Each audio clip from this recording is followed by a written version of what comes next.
Hi, Tucker. How are you? I'm interested in what happened exactly. So tell us. Our understanding is you were set to give a speech at UC-Berkeley tonight. You knew there were going to be protests, and then violence erupted, and you had to leave. Is that correct? And fill in the blanks for us. Right. Well, we knew there would be protests from the social media activity. We knew from the police. I have a pretty good sense of when things are going to get a bit rowdy, and we knew that UC-Berkeley was going to be a problem, not least because they have a big free speech problem. Obviously, it's a liberal campus, so they hate any libertarians or conservatives who dare to express an opinion on their campuses. They particularly don't like me. And so this evening we got into the building, started preparing for the show, and people started arriving in black clothes and masks. They were clearly carrying concealed shields and weapons and things.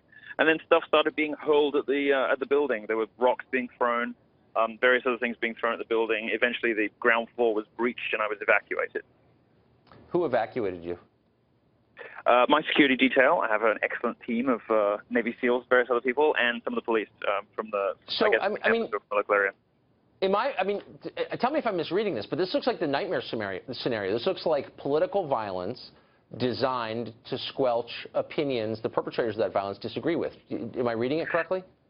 That's exactly what it is. And what's particularly scary and should be particularly troubling is it not only happened on an American college campus, supposedly in the land of the free, these are these places where you should be able to engage with different ideas, places where you should be able to hear speakers. And students who come to my talks who don't necessarily agree with me but just want to hear the other side, they were prevented from doing so this evening by violence from the left that is terrified of anyone who they think might be persuasive or might be interesting or might take people with them. I am not, a scary far-right, kind of a neo-Nazi as some of the posters claim. They put those things on posters to try to legitimize their own violence against me and against my supporters. Instead, I'm just a sort of libertarian, gay, Trump-supporting provocateur who likes to, present interesting arguments. And we have good fun shows with huge sold-out audiences, very, very popular. I'm probably the hardest ticket on American college campuses. Students absolutely love me, but there's more loud left that just cannot tolerate anyone popular on campus who does not subscribe to their own crazy views. I guess the point isn't what your political views are. I would be every bit as outraged and afraid if I disagreed with your views, and I'm sure I do disagree with some of your views. That's hardly the point. The point is your political views were squelched by violence, and the irony, of course, is that people calling you a Nazi were using violence to intimidate you into shutting up, which seems like well, a kind of hallmark. These are people. Right. No, this is exactly the same thing happened when my book was announced. My book shot to the top of the Amazon bestseller chart within 24 hours of being announced, and people were saying they were going to burn, calling me a fascist. They really don't appreciate the irony of that. And of course, if you don't agree with my position, you should be particularly worried about people on your own side trying to squelch this stuff with violence, because my whole thing is, the left is profoundly antithetical to free speech these days, does not want to hear alternative points of view, and will do anything to shut them down. My point is being proven to me over and over and over again.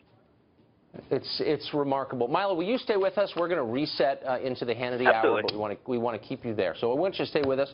We've got breaking news in progress. We're going to be right back with live coverage of what's going on in Berkeley, California. It is violent, and it is unfolding as we speak. We've got Milo Yiannopoulos, the focus of this violence, on the phone with us. Stay tuned. We'll be back in just seconds.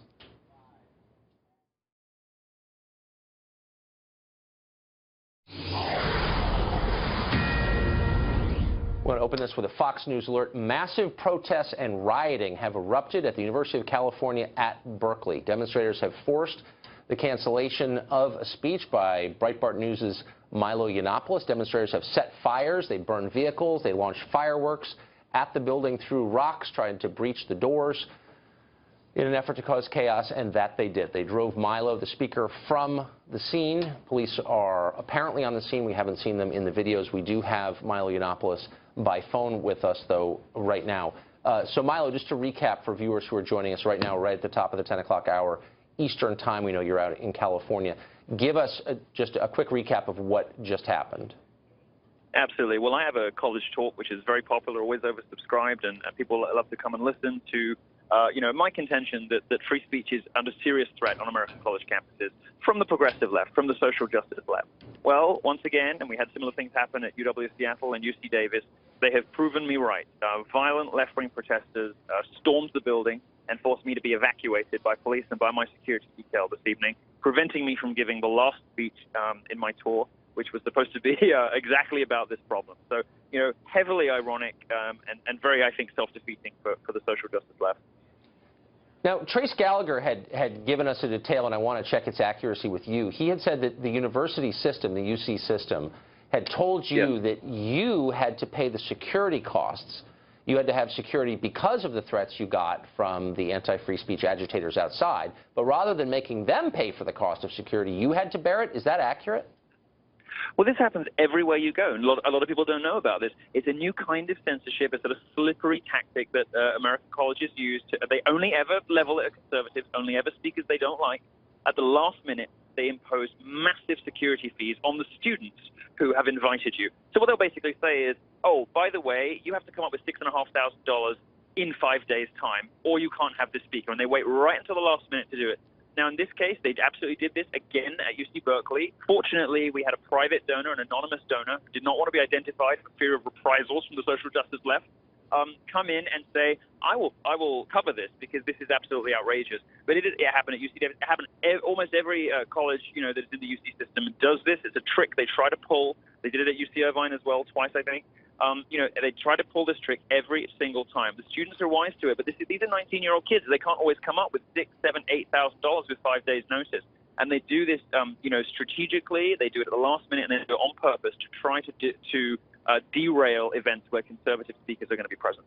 But what seems so unfair, so perverse about that is there's no mystery as to who some of these protesters are because, as you pointed out, they organize through social media online. So they're identifiable. Some of them aren't, but some of them are. They know that groups are going to protest.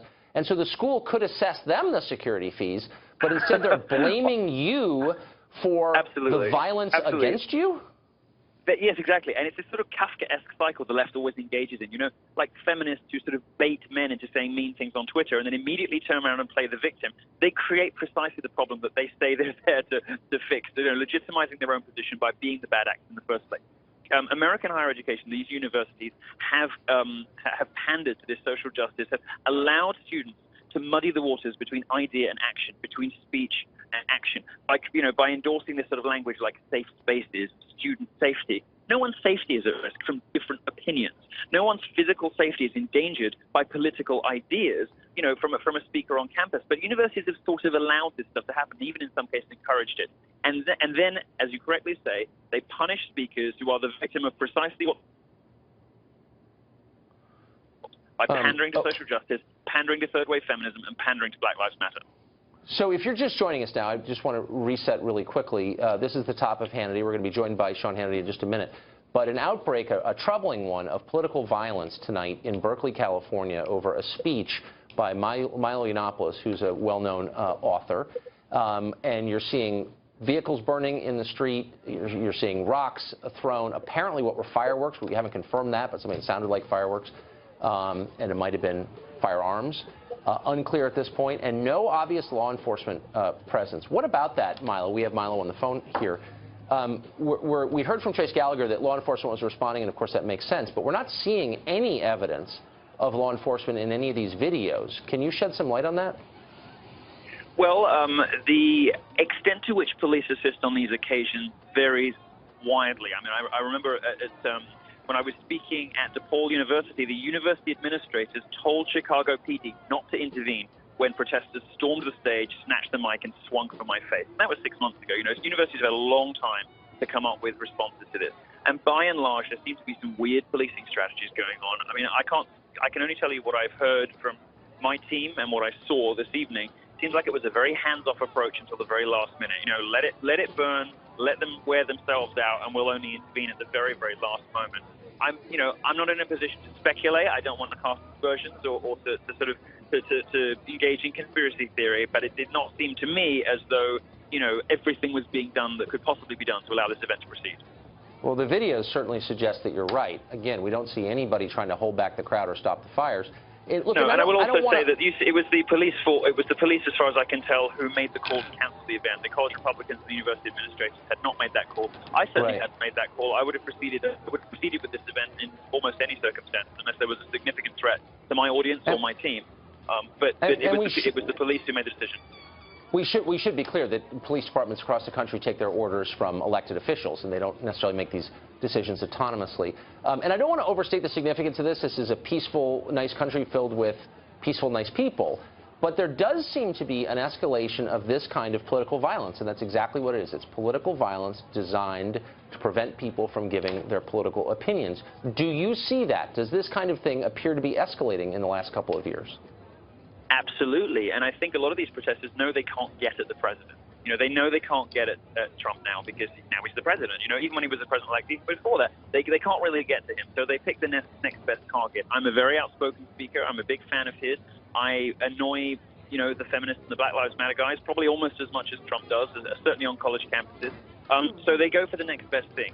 They go for the target they can get to, or the person that they can get in physical proximity with, the person they think they can scare. Well, they don't scare me. I will continue to give college talks until the day I drop dead. But one of the things that I'm, of course, at the mercy of is decisions made by police to sort of let them get out of hand and then evacuate me from the building, which I don't have very much control over. So, I mean, just to ask you a personal question. You're obviously an immigrant to this country. Our viewers can hear by your accent, and you grew up in the UK, where there is no First Amendment. When you came to the United States, I assume, like most immigrants, you believe your views would be protected by our famous First Amendment. Have you found that to be true? I have been so shocked coming out. So I work for Breitbart, which is obviously an American media company. I'm here on a visa, actually. And, you know, I've been so shocked at America, which I thought was going to be the sort of bastion of free speech, this sort of, you know, land of the free, home of the brave, this place where you could say, do, and be anything.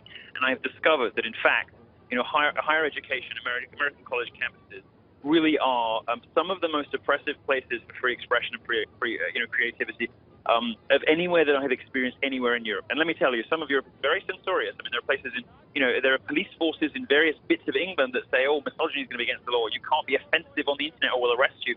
You know, we're not that far away from that sort of atmosphere, certainly culturally in America. You know, the progressive left now has had this stranglehold over the entertainment industry, news, you know, almost all the other big institutions of social power in this country for so long that the chilling effect on ordinary citizens is massive. And in academia, it is particularly terrible. Trump's election, I hope, is going to shake this up a bit and allow people to speak a little more freely. But if tonight is any indication, the left is not going to give this up without a fight. So, I mean, it's interesting, and I'm sure you know this, even though you didn't grow up here. Traditionally, the left styled itself as defenders of free speech. Berkeley, as we noted earlier, and ironically, is the birthplace of the free speech, famously the free speech movement. Have you found allies on the American left who say, I may not agree with your conclusions, but I will, in the famous formulation, do anything to make sure you're allowed to express them? Has anybody stood up on the left for your free speech rights? In public life, absolutely not. Not a single journalist from the left, not a single politician from the left, not a single cultural figure or celebrity from the left. Nobody has had the balls to do so in public because they know what would happen to them. They know what would happen when Mike and BuzzFeed and Fox, you know, got a hold of them and got their teeth into them. They know that it would destroy their careers to stick up for anybody who steps off the ideological reservation. However, privately, thousands of people, and not just people who come to my shows, who come up to me in the meet and greet afterwards and say, you know, thank you so much. I don't agree really with anything that you say, but it was really important for me to be here because I think my own side's gone mad. You know, I get thousands of people like that write to me, come up to me in the street. You know, it's absolutely astonishing. It's how I know that, you know, we're on the cusp of something exciting. It's how I know that we're going to win this, even if we have some ugly incidents like this evening, because the left is now acting like, you know, a dog that has just been kicked that knows it's about to get, you know, another one to the head. It is lashing out in its sort of, you know, angry, wounded death throes, if you like, behaving as tyrants always do when they're backed into a corner with violence and hysterics, you know, unable to hear, unable to think. And I admire your optimism. I do, and I wish I shared it. I'm the only person on the right in America that is optimistic about this, but I really am because, you know, you've got to remember, BuzzFeed, for instance, which I think is, you know, the great cancer of American media establishment. You've got to remember, I mean, this is a very generational thing. People my age, I'm 32, people my age are the problem, right? Bitter, middle-aged BuzzFeed bloggers, the social justice loons are the problem. But if you look at younger kids, if you look at, you know, my fans start at 12, 13, 14 years old, and they email me and they tell me, my parents would kill me if they knew that I watched you on YouTube. My parents would murder me if they knew I was a fan of yours, but I love you, but I hate BuzzFeed. I get hundreds of emails like that. So I really do believe my generation, which is, you know, particularly homogeneously far left in in these censorious, school marmish, nannying, pearl clutching sort of ways. My generation is having kids now, and those kids really don't like this stuff very much. So I am optimistic, even if it's a sort of long-term optimism. Right. Well, and I'm glad you are. On the other hand, and we're speaking to Milo Yiannopoulos, your speech was just canceled tonight because of violence designed to stop you from speaking. And moreover, our understanding is that a subsequent speech, a speech in future days you were set to give, has also been canceled. And so it seems to me, yeah, but look at the consequences. Okay. Look at the consequences of this are going to be, right?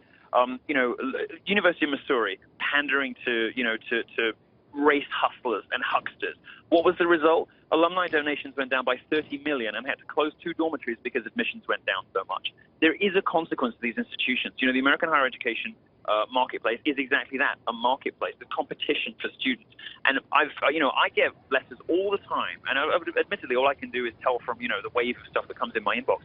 I get letters from people all the time, and really serious, big donors who say, I'm not writing checks to my old college anymore because I see what's happening on these campuses.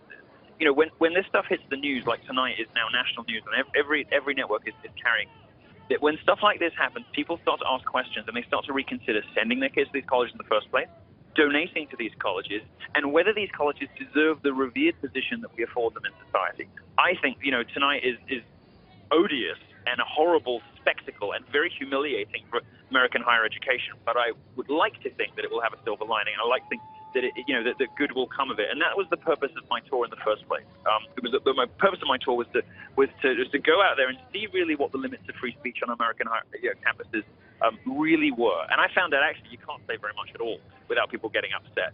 But that's apparent. Everybody can see it now. So really quickly, we've got about 30 seconds left before we're going to take a break, Sure. Milo, and thank you for this. Have you, in your travels, met anyone on the left who has said, I want to debate you on the issues. I disagree, and here's my view. No, or has it been like this? Never. It's, you're a racist, you're a sexist, you're a homophobe, ridiculously. I mean, they call me a gay homophobe, whatever. Name-calling, slander, slurs, insults, and now violence. They never want to debate because they're scared of losing. They don't have the facts on their side. And for 30 years, the left has been able to bully people into silence by name-calling, and they've forgotten how to argue.